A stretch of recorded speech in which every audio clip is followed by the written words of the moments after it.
তাহলে তাহলে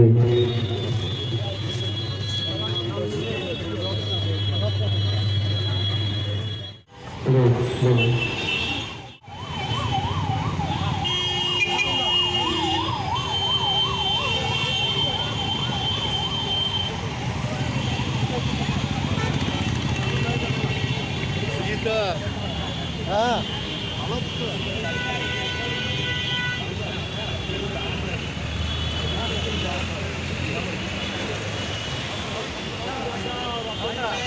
hello hello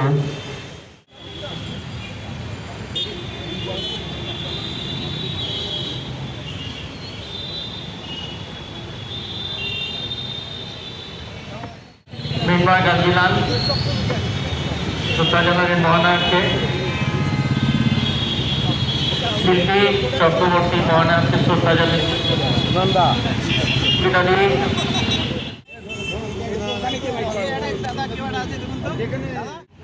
আপনার লক হয়ে গেছে।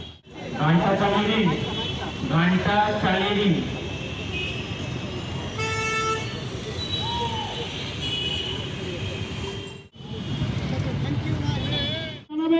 আমাদের মধ্যে রত্না ঘোষাল এসেছেন, যিনি মহানায়কের সঙ্গে অভিনয় করেছেন।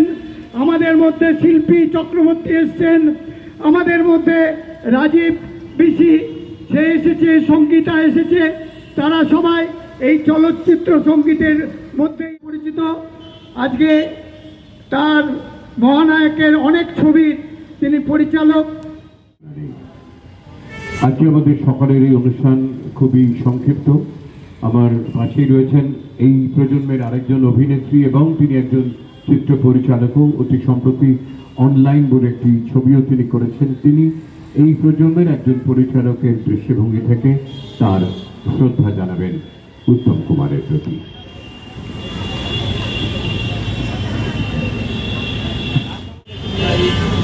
বরেণ্য অভিনেতাকে আমার হৃদয়ে শ্রদ্ধা নিবেদন করলাম এবং ভাষায় প্রকাশ করার জায়গা নেই।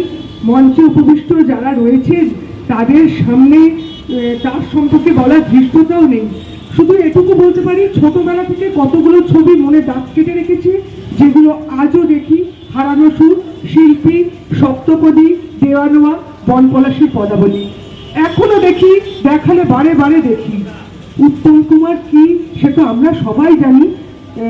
শুধু এইটুকু আমি বলতে পারি, একমাত্র মহানায়ক তুমি, তোমার আবির্ভাবে ধন্য এ রঙ্গভূমি, এ বঙ্গভূমি।